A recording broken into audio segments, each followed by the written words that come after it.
반갑습니다. 4월 9일 수요일 큐티 스케치 시간입니다. 오늘 본문은 민수기 11장 24절부터 35절까지의 말씀입니다. 오늘 본문은 이렇게 시작합니다. 모세가 나가서 여호와의 말씀을 백성에게 알리고 백성의 장로 70인을 모아 장막에 둘러 세우매 여호와께서 구름 가운데 강림하사 모세에게 말씀하시고 그에게 임한 영을 70장로에게도 임하게 하시니 영이 임하신 때에 그들이 예언을 하다가 다시는 하지 아니하였더라. 그 기명된 자 중 엘닷이라 하는 자와 메닷이라 하는 자 두 사람이 진영에 머물고 장막에 나아가지 아니하였으나 그들에게도 영이 임하였으므로 진영에서 예언한지라. 오늘 본문은 이 모세에게 집중되었던 그 책임에 대해서 하나님께서 덜어주십니다. 어떤 방식입니까? 백성들의 대표라고 할 수 있는 장로 70인을 부르십니다. 그리고 그들에게 하나님께서 성령을 부어주세요. 그래서 성령을 부어주셨는데 이게 하나님의 영이시죠. 하나님의 영.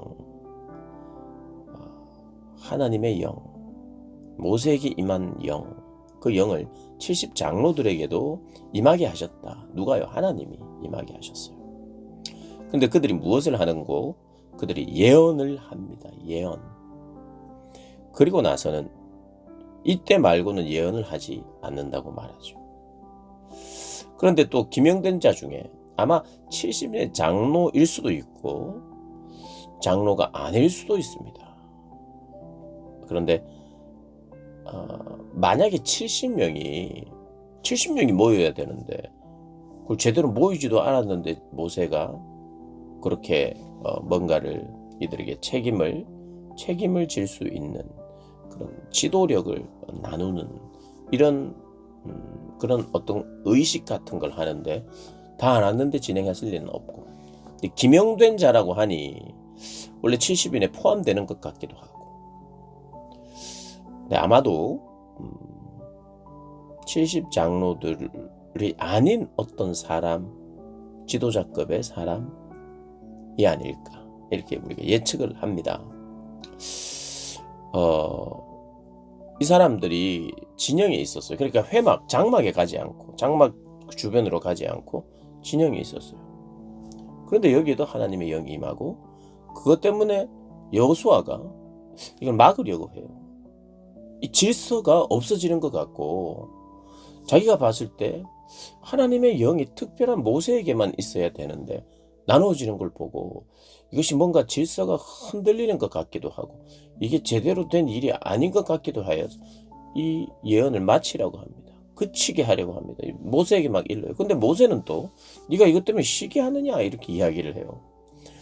그러니까 이것을 볼 때 여호수아가 진짜 시기했느냐 할 때 시기했다기보다는 이것이 어떻게 보면 한 사람 1인의 어떤 절대성을 두는 것이 이 많은 200만 명 정도의 사람들을 지도하는데 꼭 필요한 특별한 영의 인도하심과 말씀하심이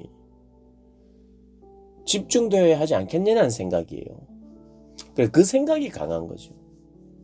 근데 하나님께서는 이들에게 지도력을 주되 모세와 같은 지도력을 주지 않고 모세와 같은 책임을 주진 않았으나 그럼에도 불구하고 하나님의 공동체는 함께 책임을 지는 그러한 공동체라는 것, 그들에게도 성령을 부어주셨다는 것을 우리가 기억하면서 하나님의 공동체가 단독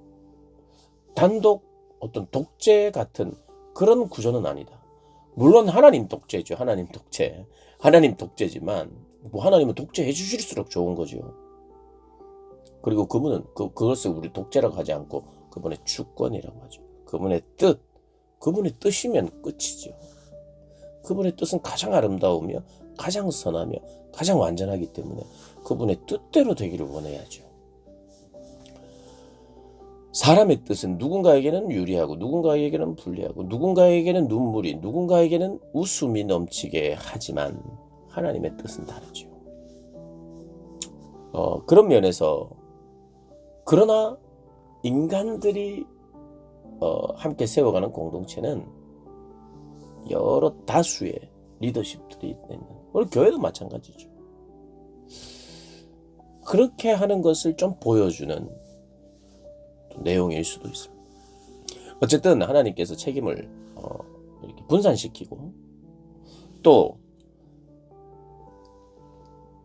수많은 메추라기를 보내주셔가지고 그 메추라기를 주어서 사람들이 아주 많이 잡았어요.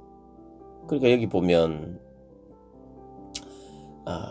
31절에 바람이 여호와에게서 나와 바다에서부터 메추라기를 몰아 진영 곁 이쪽 저쪽 곳 진영 사방으로 각기 하룻길 되는 지면 위 2규빗쯤에 내리게 한지라. 하룻길 정도나 되는 이 먼 길, 몇십 킬로가 되는 거죠. 그 길에 다 쌓였다는 거예요. 너무 많다는 거죠. 사람들이 엄청 그것을 이제 모았죠.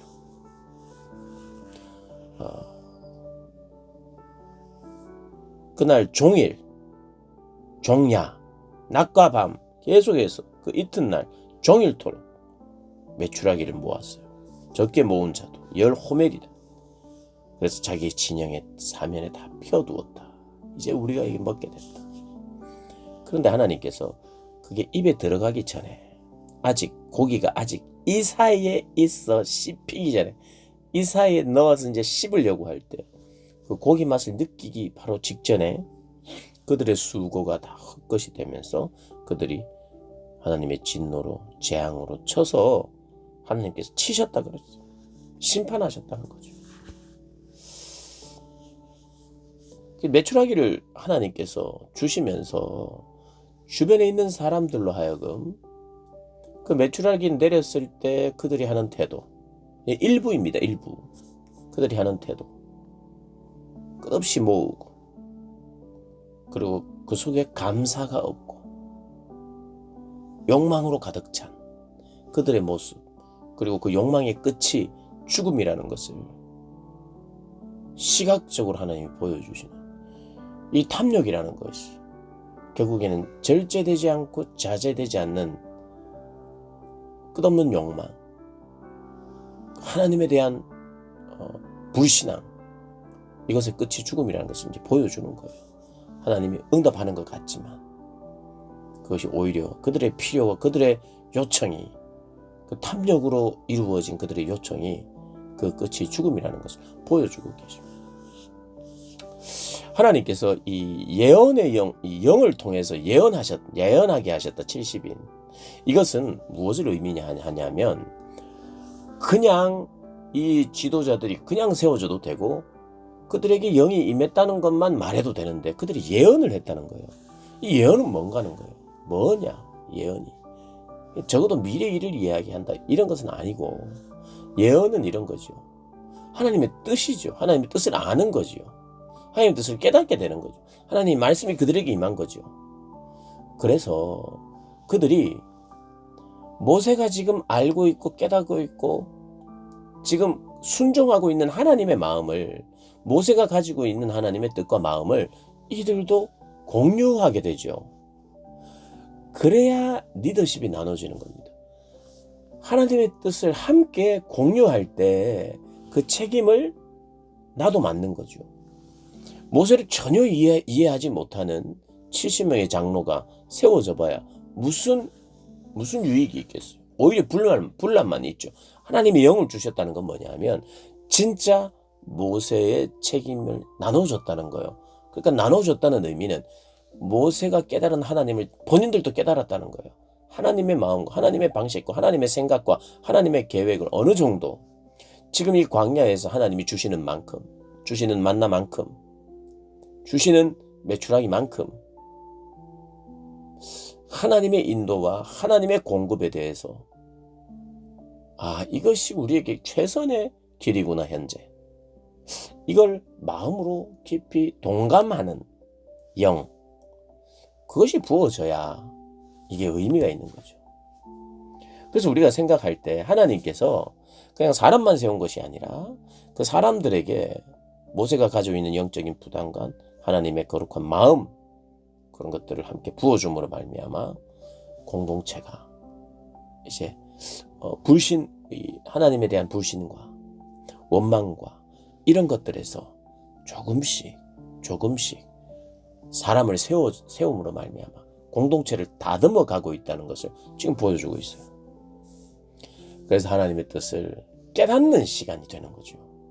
백성들도 보고 두려워하면서 깨달았고, 장로들도 하나님의 마음을 깨달았고, 그러나 이곳은 참 불행하게도 탐욕의 무덤이라고 이름하는 기브롯 핫다와로 이름이 정해졌어요. 이곳 지역 이름이 그들의 타락의 그들의 탐욕의 끝이 죽음이라는 것을 가르쳐주는, 그러나 죽음 직전까지는 알지 못하는, 죽음 직전, 심판 직전까지는 아마 기뻤을 거예요. 고기를 모았으니까. 어느 정도의 기쁨, 그리고 만족할 수 있을 거라고 생각하는 그때, 알지 못하는 때에 지금 죽음이 찾아오는 겁니다. 하나님이 그들에게 경고하면서 하나님이 그들을 두렵게 했으면 메추라기 떨어졌다고 막 모으겠습니까? 정신없이 이틀을 밤낮 고기 먹겠다고 모으는 그 사람들, 아마도 탐욕 가운데 있었던 사람은 전부 다 나와서 고기를 엄청 모았을 거예요. 그러니까 그들이 탐욕의 사람들이라는 것을 구분하는, 언제 구분이 되냐? 만나가 메추라기가 떨어졌을 때, 하나님이 보내신 메추라기가 떨어졌을 때, 오히려 그들에게는 그들이 탐욕의 사람이라는 것을 이틀 동안 막 줍는 사람으로, 밤낮 줍는 사람으로 다 구분이 되어서 하나님이 그들을 심판하시는 것을 보게 됩니다. 70일의 장로를 비롯한 여러 사람들이, 다른 사람들은 우리가 잘못되었구나 감지하고 하나님 앞에 회개하는 마음으로 있었을 것이고, 그것을 감지하지 못한 자들은, 절제하지 못하고 자제하지 못하는 계속되는 탐욕과 원망의 사람들은 거기에 혈안이 되어 있어요. 하나님의 인도하심과 보호하심과 공급하심에 대해 초점이 있지 않고 메추라기 자체, 오늘 먹을 것, 애굽을 여전히 생각하면서 주었던 그 사람들이 바로 심판받은 사람이라는 것입니다. 오늘 본문을 통해서 또 하나님의 마음, 사람을 세운다는 것이, 하나님이 사람을 세우실 때 그 사람이 어떤 사람이 되게 하시느냐, 하나님 뜻을 깨닫는 사람 되게 하신다는 것과, 이 탐욕의 무덤에서 진짜 이 무덤에 묻힌 이 사람들이 어떠한 태도와 상태였는가, 우리 다시 한번 묵상하면서 또 오늘 은혜 가운데 승리하면서 살아가시기를 주님의 이름으로 축복합니다.